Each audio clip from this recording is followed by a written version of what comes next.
Farm Friday time, we're making goat milk soap today. It's gonna look like we're making meth. It's not Breaking Bad. We're making goat milk soap. Amazing ingredients inside, only several ingredients. In the store, you're buying soap with tons of chemicals. A lot of my clients have got this in their gift bag every year. If you haven't gotten it, you're gonna get it soon. If you're out of state, send me some referrals. I'll send you some soap. Here are the 7 steps it takes to make goat milk soap with my amazing wife. Here's step 1, all your supplies. Kelly, tell us about them. All right, so these are all my oils that I'm going to use for my soap. When you make soap, basically you're combining oils with lye water or lye milk, and that makes glycerin. So we've got palm oil, coconut oil, avocado, castor, olive oil, and a couple other ingredients. I'm going to put in chamomile powder, kaolin clay, and a little fragrance. And you're also going to need a pot and a scale and a blender. These are musts that you really need for soap. For step 2, right now I'm heating up all my oils. You want to heat them up so they are all mixed together, because some oils are more solid at certain temperatures. So like my palm oil is more solid. You'll see that turn clear. And coconut oil, since it's summertime, is like liquid, but normally I don't know if you've seen it before, it's chunky and thick in the winter because it's colder. So I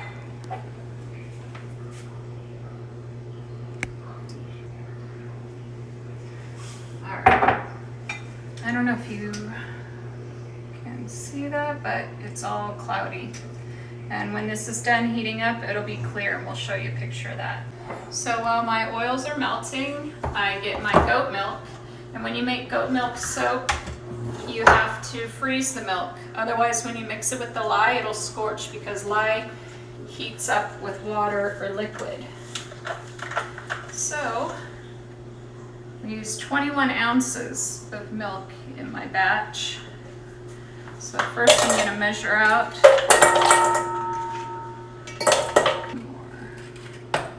That should be good. Now, after I've weighed out about 21 ounces, I'm also going to chop it up so it's easier to mix with the lye.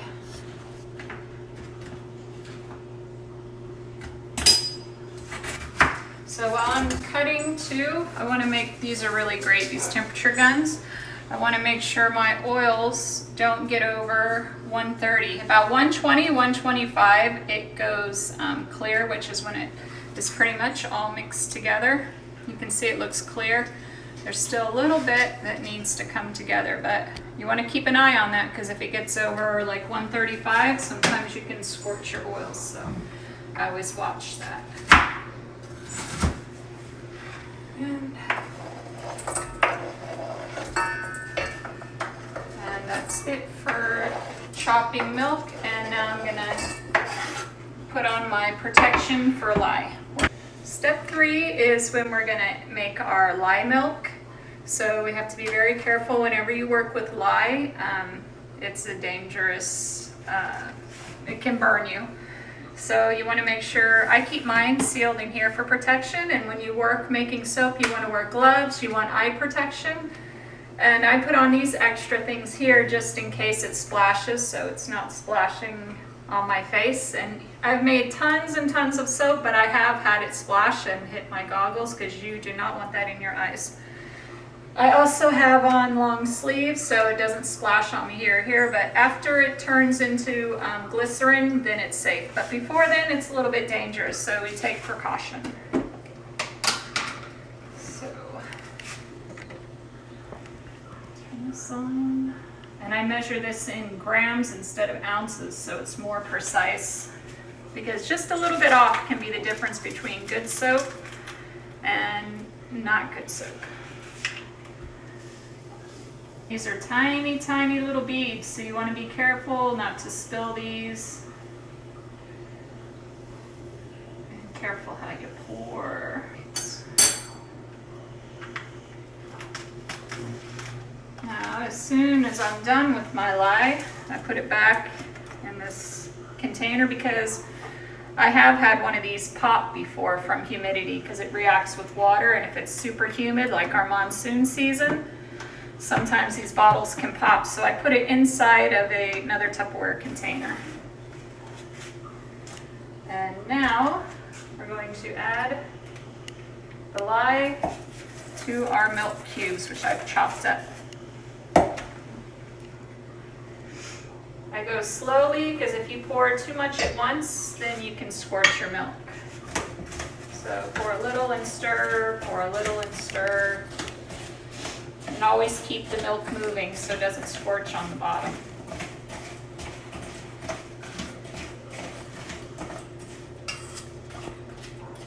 Usually by now my oils have already hit the right temperature, so I've moved them off the burner so they can cool back down, because I need to mix this lye with it, but at a cooler temperature, because we heated it up to like 125, so now I need it to cool back down to 100, so I'm letting that cool while I'm mixing my lye milk. And you can see the chemical reaction. This lye just melts that milk ice cubes because the chemical reaction releases heat. You want to make sure you are working in a well-ventilated area with, like we have the window open. Usually I have the fan on. And you don't want to be right over it because you can have fumes, so you want to kind of stay back too. And I have my ice bath of ice cubes and water ready in case this gets too hot. Because if this lye milk gets too hot, say the chemical change goes too fast, then the milk scorches and it smells like ammonia, which is not nice. So I keep that on handy just in case to chill it down really quick.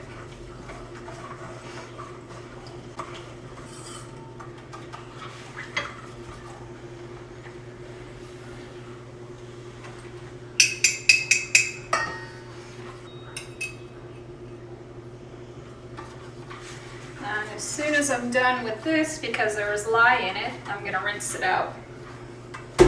Cold water.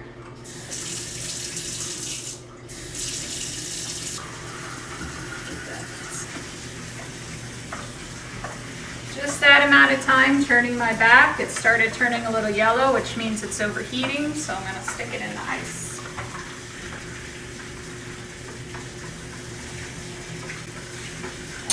Check that temperature. 81 degrees. You don't want it to ever get over 80 because then it starts turning yellow. So that's why we have the ice bath handy, and I didn't think I was going to need it. All right, so what's step 4? So now we're ready to actually mix this into soap. Our lye water is mixed together good. And our oils are not only melted, but now back down to a good temperature of about 100 degrees. And now I'm going to pour the lye milk into the oils. I'm going to use my spatula here so it doesn't splash.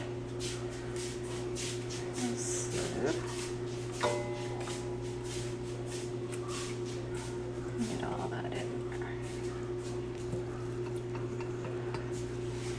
And again, since lye is dangerous in this state, I'm going to rinse this right away, so I don't have it sitting out somewhere. And I think you got some on me. that's not funny. It's not funny.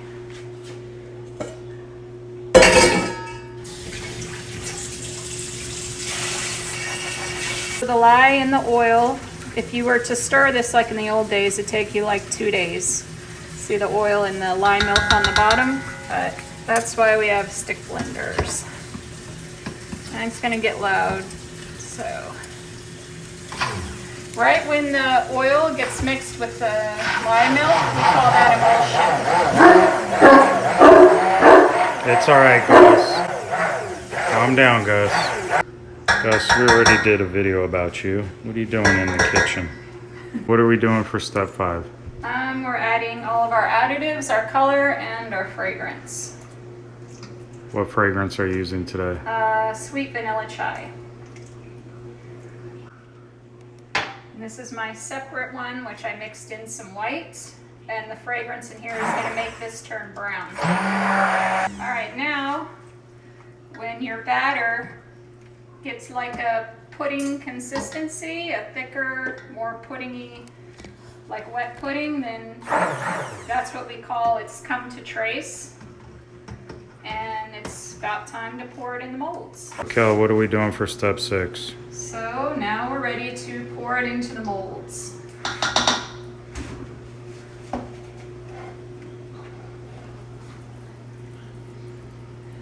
So I'm going to pour my layer that's going to be darker on the bottom first. This is going to need to set in here for 24 to 48 hours to harden. Depends on your recipe. Sometimes more, sometimes less. But at least 24 hours to saponify, which means turn into glycerin completely. Now this, although it looks the same color, will actually be white on top if I did this right, which I did. So we're gonna make like a pillowy top layer, like whipped cream or foam or something. There you go. Make a little design on the top and maybe some little natural calendula petals go on the top.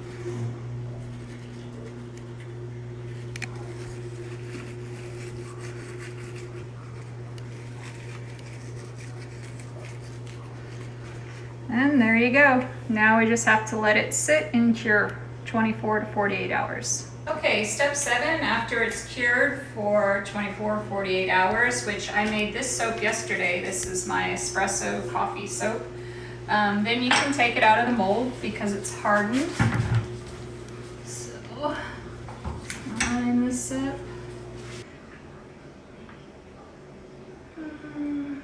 And you push down and this comes up. Boom. Brick of soap. And then I take the soap, put it on my soap cutter. Have straight or wavy cutters. You see the little groove there that your knife goes into. Line it up so it's straight.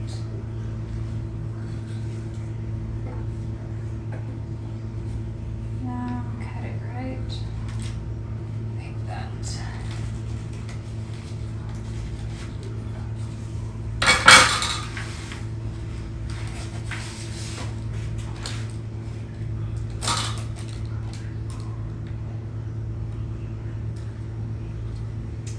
And there's your piece of soap.